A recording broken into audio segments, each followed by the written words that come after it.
అందుకే ముందుగా వినాయక చవితి శుభాకాంక్షలు. రేపు కదా వినాయక చవితి. మేము ఈ రోజే ఇంట్లోనే ఇక బొమ్మను తయారు చేసుకోవడానికి ఇక పసుపుని కొంచెం మైదా పిండి పెట్టుకుంటున్నాం. ఈరోజు ఈ వినాయక చవితికి ఈ మైదా పిండిని కొంచెం పసుపు కలుపుకొని రేపు వినాయక చవితి చేసుకుందాం అనేసి అనుకుంటున్నాను. అంటే ఆల్రెడీ మా ఇంట్లో బొమ్మ ఉంది, కాకపోతే మా షాప్లో నేను ప్రతి సంవత్సరం కూడా చిన్న పసుపుతోనే చిన్న వినాయకుడి బొమ్మను తయారు చేసేవాడిని ప్రతి సంవత్సరం. కాకపోతే ఆ పసుపుతో బొమ్మ తయారు చేసినప్పుడు ఏమవుతుందంటే ఎక్కువ పసుపు అయిపోవడం వల్ల అది కొంచెం కొంచెం విడిపోతుంది, సరిగ్గా తయారవడం లేదు బొమ్మ. ఆ ఫోటోని కూడా మీకు వీడియోలో మెన్షన్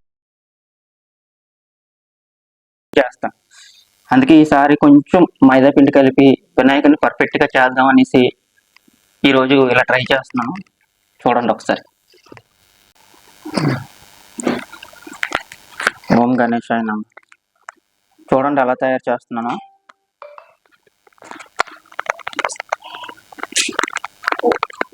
కొంచెం పసుపు వేసాను మైదా పిండిలోని.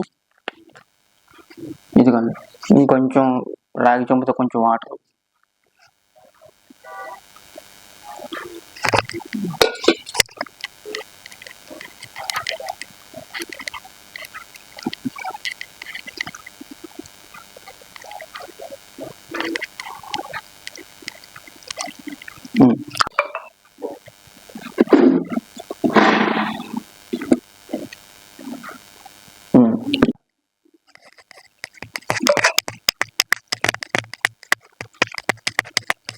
ఇలా ప్రతి సంవత్సరం నేను మా షాప్లో చేసుకునేవాడిని వినాయక చవితికి. ఇప్పుడు షాప్ కొంచెం వెడల్పు తగ్గింది, దేవుడి మూల కొంచెం ముందుకు వచ్చేయడం వల్ల, అందుకే ఈరోజు ఇంట్లోనే చేసుకుంటున్నాను.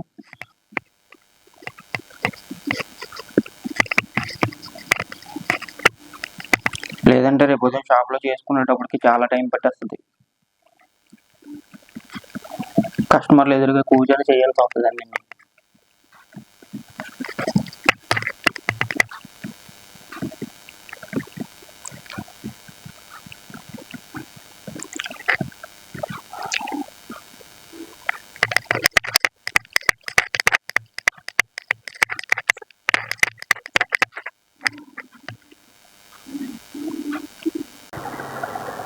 ఇదిగోనండి మా వినాయకుడు మొత్తానికి తయారు చేస్తాను.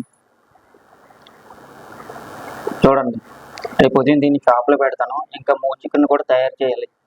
చికెన్ పెట్టలేదు ఇంకా. చికెన్ చూడండి ఎంత బాగా వచ్చిందో.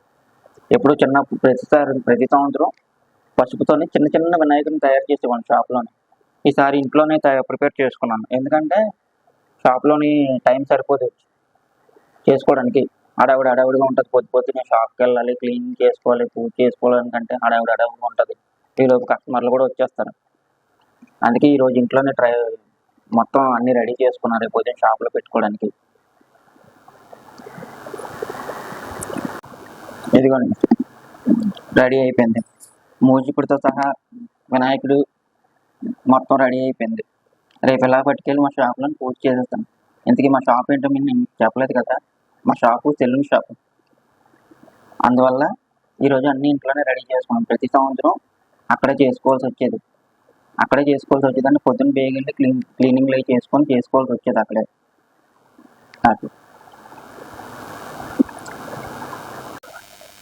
ఓకే, మొత్తానికి వినాయకుడు అనుగ్రహంతో వినాయకుడిని తయారు చేస్తామండి. రేపు ఉదయం షాపు పట్టుకెళ్ళి పూజ చేసుకుంటాం. ముందుగా అందరికీ వినాయక చవితి శుభాకాంక్షలు. నేను మీకు ఒక చిన్న ఇంపార్టెంట్ విషయం చెప్తాను. అది మనందరికీ తెలిసిన విషయమే. చిన్నప్పటి నుంచి మనం చదువుకుంటున్నట్లు వచ్చిన కథే అది. ఇప్పుడు వినాయకుడికి కుమారస్వామికి గణపతికి కొంచెం చిన్న పోటీ జరిగింది. ఆ పోటీ యొక్క అంతరార్థం ఏంటో చెప్తాను చూడండి. ఇప్పుడు వినాయకుడికి కుమారస్వామికి ఆ పోటీలోని వెళ్ళారు కదా, ముల్లోకాలు చుట్టి రావాలని చెప్పారు కదా. కానీ వినాయకుడు ఏం చేశాడు, అక్కడ తల్లిదండ్రులు శివుడు పార్వతికి వెళ్ళి 3 సార్లు ప్రదక్షిణ చేశాడు. ముల్లోకాలు చుట్టినంత పుణ్యం వచ్చింది. అంటే అక్కడ అర్థం ఏంటి, ప్రతి ఒక్కరు కూడా తల్లిదండ్రుల పట్ల అంకిత భావం, వాళ్ళ భక్తి శ్రద్ధలతోని వాళ్ళని గౌరవించాలని మనకి తెలియజేశారు అతను. సో ఇలాంటి విషయాలన్నీ కూడా చాలా మంది తెలుసుకోవాలి.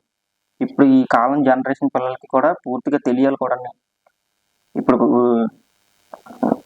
కొత్తగా పెళ్ళైన వాళ్ళు కానీ, అలాగే ఆల్రెడీ పిల్లలు ఉన్నోళ్ళు కానీ పెద్ద పెద్దవాళ్ళు ఉన్నోళ్ళు పెద్ద పెద్ద పిల్లలు ఉన్నోళ్ళకి కానీ ఒక్కొక్కరికి కూడా మన భౌతిక విలువల్ని తెలుసుకునేలా చేయండి.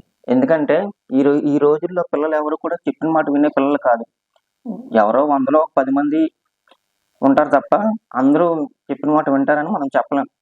కాబట్టి ప్రతి ఒక్కరికి కూడా మీరు నేను చెప్పేది మీరు అలాగ అర్థం చేసుకుంటారో మీ ఇష్టం.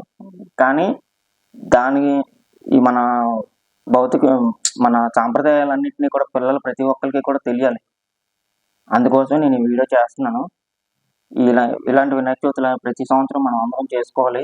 ఇంకా ఇంకా ఇంకా కూడా పిల్లలు ఇంకా డెవలప్ అవ్వాలని అనేసి చెప్తున్నాను.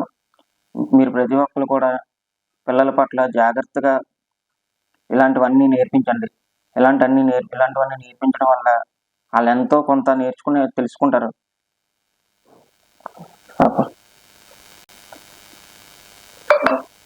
ఓకే, ఇంకో విషయం ఏంటంటే ఈరోజు వినాయకుడిని చేయడానికి నాకు కొంచెం హెల్ప్ అయ్యారు. మా మమ్మీ చాలా హెల్ప్ చేశారు నాకు.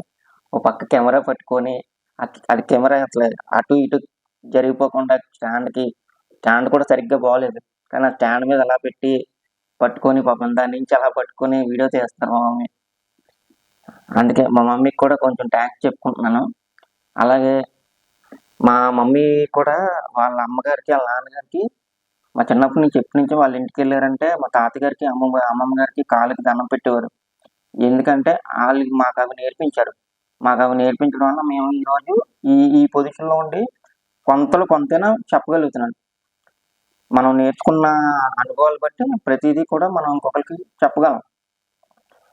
మీరు కూడా మీ తల్లిదండ్రుల కాళ్ళకి దండం పెట్టండి. ఒక్కసారి మనం తల్లిదండ్రుల కాళ్ళకి ప్రతిరోజు వాళ్ళ ఆశీర్వాదం తీసుకుని బయటకు వెళ్తే మనం అనుకునే ప్రతి పని కూడా తప్పకుండా సక్సెస్ అవుతుంది.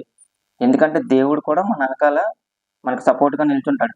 తల్లిదండ్రులను గౌరవిస్తే వాళ్ళ కాళ్ళకి దండం పెడితే నువ్వు ముళ్ళకాల్లో ఏ గుడికి కూడా వెళ్ళవసరం లేదు. అలాగని గుడికి వెళ్ళొద్దని చెప్పట్లేదు. తల్లిదండ్రులను గౌరవిస్తే దేవుడు ఖచ్చితంగా నీ వెనకాల నిలబడతాడు అని నేను చెప్పాలనుకున్న విషయం అది. ఎందుకంటే ఇది వాస్తవం కూడా. ఈ వీడియో కనుక నచ్చితే లైక్ చేసి కామెంట్ చేసి షేర్ కూడా చేయండి. ఇంకా మొత్తానికి పూజ అంతా కంప్లీట్ చేసి వినాయకుడి ఫోటో తీశాను.